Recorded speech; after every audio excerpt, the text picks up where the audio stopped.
La tech a changé. Le monde n'est pas vraiment celui qu'on attendait. Le monde post-Covid n'est plus celui qu'on pensait pour rester. Dans cette vidéo, j'ai envie de faire quelque chose d'un peu différent. J'ai envie de parler des grandes tendances actuellement dans la tech en 2023. On voit que l'environnement a changé. Si tu es développeur, si tu es intéressé par la tech ou si tu as envie de rentrer dans la tech, bah écoute, suis cette vidéo, on va faire un état des lieux, comme ça, 5-6 grandes tendances dans la tech actuellement. Et la première chose qu'on peut dire, c'est qu'actuellement, on n'est pas vraiment au beau fixe. Salut, c'est Julien, développeur front freelance dans la tech depuis 5 ans avec des startups, des scale-up. Aussi précédemment, développeur WordPress pendant 4-5 ans. Indépendant depuis 10 ans. Merci d'être sur cette chaîne. Si tu es intéressé par le code, par le freelancing et par la liberté, n'oublie pas de t'abonner. C'est parti.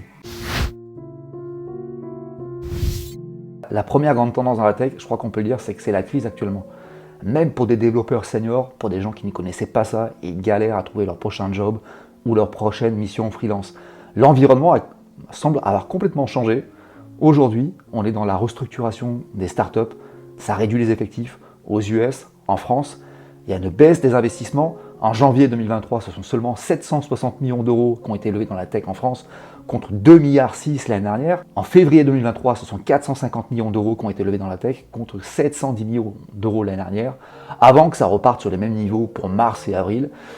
Ok, alors ça repart, mais clairement aujourd'hui, on n'est plus à la fête dans la tech. Il y a de l'inflation, les gens consomment moins, emprunter coûte plus cher, les taux d'intérêt augmentent et apparemment vont continuer d'augmenter. Puis il y a la guerre en Ukraine aussi qui n'arrange pas les choses. La grande tendance actuelle dans la tech en 2023, c'est que dorénavant, les startups réfléchissent mieux à comment elles dépensent leur argent. Elles se recentrent sur la recherche de rentabilité.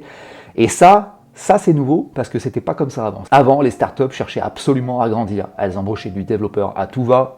Il fallait absolument mettre du carburant dans le réservoir. Peu importe l'efficacité, il fallait grandir. Aujourd'hui, cette période semble révolue derrière nous. En tout cas, actuellement, c'est plus le cas. C'est plus comme ça que ça fonctionne. La fiesta, c'est terminé. L'autre grande tendance, et celle-ci, on l'attendait quand même encore beaucoup moins, c'est la baisse nette du full remote. On nous avait dit que le monde post-Covid serait celui du télétravail. Dans tous les médias mainstream, ça parlait de télétravail. C'était le monde qui allait venir. Alors si on savait que les grands comptes, les grandes entreprises étaient plutôt réfractaires à embaucher du développeur en full remote, les startups jusqu'à présent étaient très flexibles, notamment au 100% télétravail. Mais aujourd'hui, quand tu vas sur des plateformes pour trouver un job ou une mission freelance, c'est la raréfaction des offres en full remote. Elle semble avoir disparu et ça, on s'y attendait pas du tout. On est revenu à l'état pré-Covid. Donc comment tu fais quand tu n'habites pas Paris et que tu cherches à décrocher des jobs dans des startups qui se trouvent souvent à Paris?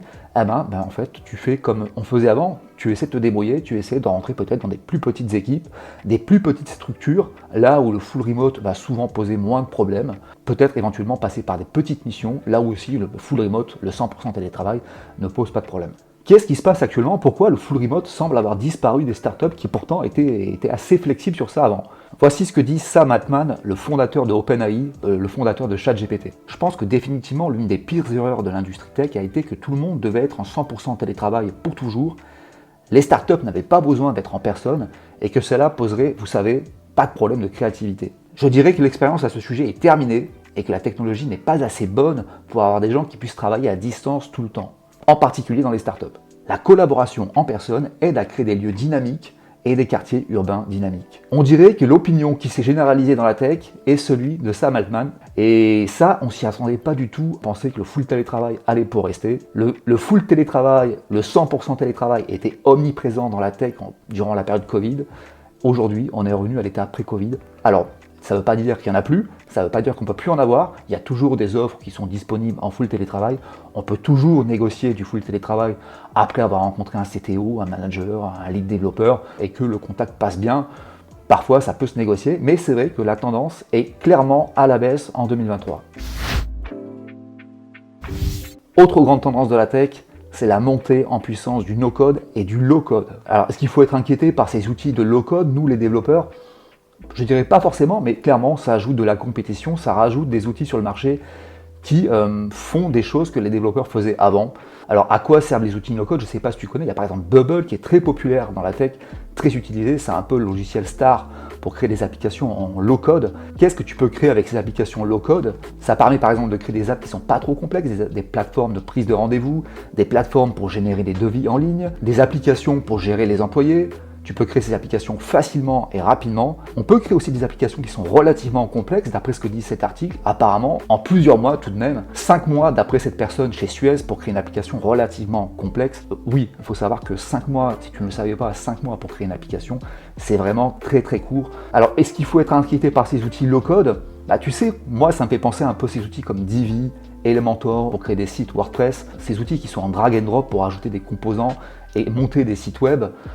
Ça ne remplacera jamais le code custom. Donc quand je vois ce type d'article sur le low code, ça me fait penser à ces mêmes outils qui permettent d'assembler des sites comme ça rapidement, mais clairement ça ne remplacera jamais le code custom. Et personnellement, je vous déconseille aussi de développer une spécialité sur le low code, même si ça peut être un bon filon quelque part, mais le problème c'est que vous ne développez pas vos compétences et inévitablement vous allez vous devenez dépendant de ces outils qui certes rémunèrent, mais peut-être pas aussi bien que si vous créez des applications en personnalisé comme un véritable concepteur logiciel.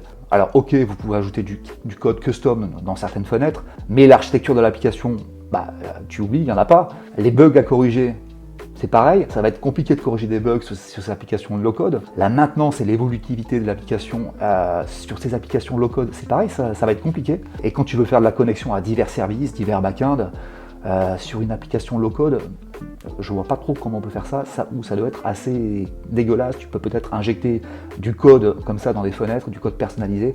Donc tendance importante dans la tech en 2023, la montée en puissance du low-code. Beaucoup d'entreprises font appel à ces logiciels type Bubble pour créer par exemple des MVP, pour créer des applications qui ne sont pas trop complexes, pour tester un produit et donc remplacer des équipes de développeurs. Donc est-ce qu'il faut être inquiété? Je pense pas, mais bon, ce sont des outils avec lesquels on va devoir faire. Alors autre tendance, et celle-ci elle passe pas inaperçue, c'est la montée en puissance de Python. Alors il y a différents langages qui gagnent en popularité, en momentum, comme Swift, Go, Rust, Kotlin. Mais clairement, quand on voit le nombre d'offres sur les plateformes mainstream pour décrocher des missions, ou plutôt des jobs sur des langages comme Python, le nombre d'offres a explosé. Python est vraiment un super langage. Avec, on peut faire du back-end, mais on peut aussi faire du front-end. En fait, c'est un peu un langage du web. Ça se demandait si ça va pas devenir plus populaire que React ou JavaScript. Donc sur cette chaîne, on se focalise sur le développement web, JavaScript, React notamment. Mais si je devais apprendre un second langage, je pense que je choisirais Python. C'est vraiment un super langage.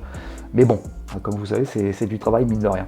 Et clairement, en tant que développeur, c'est vraiment une force d'avoir une double casquette, de maîtriser deux langages, ou juste d'en maîtriser un, et d'être juste novice sur l'autre.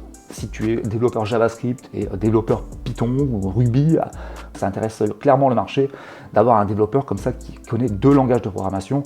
Si tu es juste novice sur l'un et que tu maîtrises l'autre, ça sera vraiment, franchement, ça sera super apprécié. Autre grande tendance dans la tech actuellement, et c'est sa montée en popularité depuis des années, aujourd'hui, l'architecture microservice est vraiment une star dans la tech. Je ne sais pas si tu connais l'architecture microservice, il y a différents types d'architecture qu'on peut mettre en place dans un système d'information, comme on dit, une architecture globale du système avec le front, le back, une API, différents services, microkernel, pipeline, où la data est passée de serveur en serveur, architecture driver event, mais l'architecture microservice est vraiment celle qui est montée en popularité ces dernières années. Et avant, ce qu'on faisait, c'est qu'on créait ce qu'on appelait un monolithe.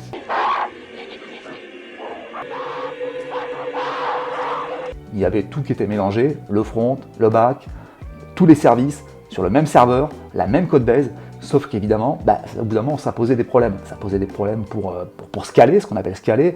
Plus tu as d'utilisateurs, plus c'était compliqué de gérer ça. Et puis aussi à maintenir et à faire évoluer, d'avoir une seule codebase à gérer avec tout ça mélangé, c'était assez compliqué. Et donc voilà pourquoi est arrivée l'architecture microservice, qui est l'architecture vraiment star par exemple dans les scale-up. Donc par exemple, quand tu vois une stack dans une scale-up, une startup, une grosse startup, donc il peut y avoir de bonnes probabilités que ce qui soit en place, c'est une architecture microservice. C'est vraiment souvent ce qui est choisi. Personnellement, j'ai déjà travaillé dans ce type de projet et c'était vraiment super. On était 40 développeurs, on avait refactoré un monolithe qui était sur PHP et JavaScript. et on était passé à Python, JavaScript, React, différents technos en microservices. Donc en microservices, c'est quoi? C'est que chaque service va avoir son serveur, contrairement au monolithe. Et donc en fait, pourquoi on met en place ces architectures? C'est pour monter en charge. Quand tu as beaucoup d'utilisateurs, on a besoin d'avoir une architecture qui soit flexible. Et alors typiquement, quand tu travailles sur un projet comme ça en microservices, ce que tu vas utiliser, ça va être par exemple Docker ou Kubernetes pour lancer comme ça ces différents services, donc plutôt qu'avoir utilisé le terminal et donc lancer un repo GitHub pour chaque service, tu vas utiliser plutôt Docker ou Kubernetes. Voilà à quoi ça sert si tu ne savais pas à quoi ça servait. Et d'ailleurs, Kubernetes devient même plus populaire que Docker ces derniers temps, ce qui n'était pas le cas il y a encore quelques années. Même si d'après certains, le monolithe en fait serait la prochaine grande tendance. Il faut savoir que Amazon Prime Video a décidé de revenir à l'architecture monolithe parce qu'apparemment l'architecture microservice leur posait des problèmes. Voilà, donc dans certains cas, apparemment, revenir à un monolithe c'est plus approprié. Et certains disent même que l'architecture monolithe, enfin la non-architecture en fait, une seule codebase, un seul serveur où il y a tout dessus, serait la prochaine grande tendance. Ok, alors peut-être, mais en attendant, actuellement la grande star dans la tech, c'est l'architecture microservice. Bon, autre grande tendance dans la tech, on a parlé de Python qui devenait super populaire. L'autre grande tendance, c'est que JavaScript reste le langage de référence pour le web. Et c'est comme ça actuellement et ça va durer encore longtemps. Je pense que les devs JavaScript, on a de bons jours devant nous. On est plutôt peinard. Allez, salut, c'était Julien. Voici pour ce bulletin météo des grandes tendances de la tech. On n'est pas vraiment au beau fixe actuellement. Pas facile d'évoluer en tant que junior. Je pense qu'on va rester dans un environnement de crise pour encore toute l'année. Et si tu veux en savoir plus sur le code, le développement web, le freelancing, et si tu aimes la liberté aussi, alors clairement, tu es sur la bonne chaîne, abonne-toi. Salut, c'était Julien, je te dis à la prochaine.